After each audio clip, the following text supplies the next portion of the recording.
မင်္ဂလာပါကျမခင်တီပါခုကတော့ doing business in Thailand ရဲ့အပိုင်း3အနေနဲ့ပေါ့နော်ထိုင်းနိုင်ငံမှာစီးပွားရေးလုပ်ကိုင်တဲ့အခါမှာအရေးကြီးဆုံးဖြစ်တဲ့ဥပဒေရေးရာမူပေါင်းတွေအကြောင်းကိုပြောပြသွားမှာဖြစ်ပါတယ်အဲ့တော့ထိုင်းနိုင်ငံမှာကုမ္ပဏီမထောင်ရင်ဒါတွေကိုအရင်သိထားဖို့လိုတယ်ပေါ့နော်ဥပဒေရေးရာလမ်းညွှန်လို့ပြောလို့ရပါပေါ့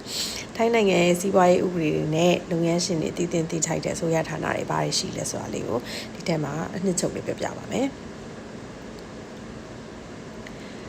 အဲ့တော့ထိုင်းနိုင်ငံရဲ့တရားရုံးတွေစာချုပ်စာတမ်းတွေပြီးရင်ထိုင်းအစိုးရရဲ့အဆောက်အဦတွေပေါ့နော်အဲ့ဒါမျိုးတွေဘယ်လိုတွေရှိလဲဆိုတာတွေ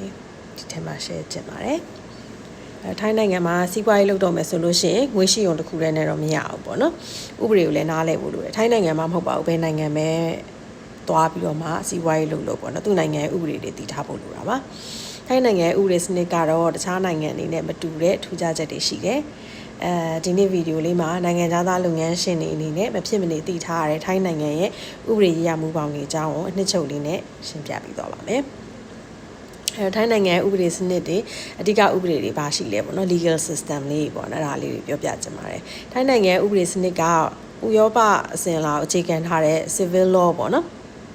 အရပ်ဘက်ဥပဒေစနစ်ကိုအခြေခံထားတာဖြစ်တဲ့လုပ်ငန်းရှင်တယောက်အနေနဲ့အဓိကသိထားရမယ့်ဥပဒေက5ခုရှိတယ် Civil and Commercial Code ရှိမယ် Foreign Business Act ရှိမယ် Revenue Code ရှိမယ် Labor Protection Act ရှိမယ် Investment Promotion Act ရှိမယ်5မျိုးပေါ့နော် Civil and Commercial Act ကတော့ဒါကကုမ္ပဏီဖွဲ့စည်းပုံနဲ့စီးပွားရေးလုပ်ငန်းတွေတက်ကိုအဓိကထိန်းချုပ်ထားတဲ့ဥပဒေတွေဖြစ်တယ်FBA လို့ခေါ်တဲ့ Foreign Business Act ကတော့နိုင်ငံသားတွေဘယ်လိုလုပ်ငန်းမျိုးတွေလုပ်ခွင့်ရှိလဲ။ဘာတွေကန့်သတ်ထားတာလဲဆိုတဲ့ဥစ္စာကိုအဲ့ဒီဥပဒေထဲမှာပြဋ္ဌာန်းထားပါတယ်။ Revenue Code ကတော့အခွန်ဥပဒေပေါ့နော်။ Labor Protection Act ကတော့ကိုကဝန်ထမ်းတွေခန့်ပြီဆိုလို့ရှိရင်အလုပ်သမားတွေနဲ့ပတ်သက်တဲ့အခွင့်အရေးဘာတွေကိုကလုပ်ရမလဲ။ဒီအလုပ်သမားတွေကိုဘယ်လိုကာကွယ်ဆောင်ရှောက်မှုပေးရမလဲဆိုတဲ့ဥစ္စာတွေကိုလေ့လာထားမယ့်ဥပဒေတွေဖြစ်တယ်။ Investment Promotion Act ကတော့ယင်းနှိမ့်မြုပ်နှံမှုမြင့်တင်ရင် BOI နဲ့ဆိုင်တဲ့ဥပဒေတွေပဲဖြစ်ပါတယ်။ကုမ္ပဏီဖွဲ့စည်းခြင်းနဲ့စီမံခန့်ခွဲခြင်းဆိုလို့ရှိရင်တော့ Civil and Commercial Code ကိုမတိမဖြစ်တည်ထားဖို့လိုပါတယ်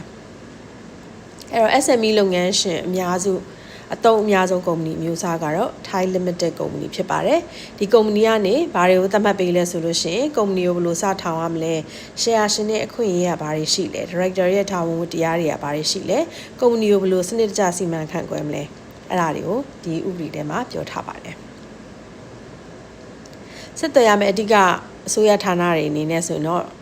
အင်္ဂလိပ်လိုတော့ regulatory authorities တွေပေါ့နော်ဘာတွေရှိလဲပေါ့အဲ့တော့ပုံမှန်လည်းပြောရမယ်ဆိုတော့ထိုင်းနိုင်ငံမှာစီးပွားရေးလုပ်မယ်ဆိုလို့ရှိရင်ဒီဌာနကြီး၄ခုနဲ့ကင်းလို့မရဘူး DBD လို့ခေါ်တဲ့ Department of Business Development ရှိရယ်ပြီးရင် Revenue Department ရှိမယ် Ministry of Labor ရှိမယ် Immigration Bureau ရှိမယ် DBD ကကြတော့ကုမ္ပဏီမှတ်ပုံတင်တာတို့license ထုတ်တာတို့ကုမ္ပဏီချက်လက်တွေထိန်းသိမ်းတဲ့ဌာနပေါ့နော် Revenue Department ကတော့အခွန်ဌာနပေါ့မှာဆိုပြည်တွင်းအခွန်ဦးစီးဌာနလို့ဟာမျိုးအဲ့တော့သူကဝင်ငွေခွန်နဲ့အမြတ်ခွန်နဲ့နောက်ပြီးတော့ VAT ရှိမယ်ပြီးရင်ဝန်ထမ်းတွေလစာတွေကနေဖြတ်တောက်ပေးရတဲ့ withholding tax တွေကိုဒီဌာနကကင်တွယ်တယ်Ministry of Labor လို့ခေါ်တဲ့အလုပ်သမားဝန်ကြီးဌာနကတော့အလုပ်သမားရေးရာကိစ္စတွေနဲ့နိုင်ငံသားတွေအတွက် work permit တွေထုတ်ပေးတဲ့ဌာနဖြစ်ပါတယ်Immigration Bureau လာဝကကတော့လုပ်ငန်းရှင်တွေနဲ့ဝန်ထမ်းတွေအတွက်ကို business visa လို့ခေါ်တဲ့ non pay visa တို့ထုတ်ပေးတဲ့ဌာနကအဲ့ဒီဌာနလေးလုပ်ပေးတာပေါ့နော်အဲ့တော့ဥပဒေလိုက်နာမှုကဘယ်လောက်အရေးကြီးလဲပေါ့ compliance ကအရင်အရေးကြီးရပေါ့နော်အဲ့တော့ဥပဒေမလိုက်နိုင်ရင်ဘာဖြစ်မလဲဒဏ်ငွေရိုက်ခံရမယ်လုပ်ငန်းခဏပိတ်သိမ်းခံရမယ်အလုပ်ဆက်လုပ်လို့မရတော့ဘူးဒါမှမဟုတ်လို့ရှိရင်ကုမ္ပဏီလိုင်စင်ကိုအပြီးဖြတ်သိမ်းခံရတာမျိုးလည်းဖြစ်နိုင်တယ်ဒါကြောင့်ထိုင်းမှာစီးပွားရေးစတင်ပြီးတော့လုပ်တော့မယ်ဆိုလို့ရှိရင်ကျွမ်းကျင်တဲ့ဥပဒေပညာ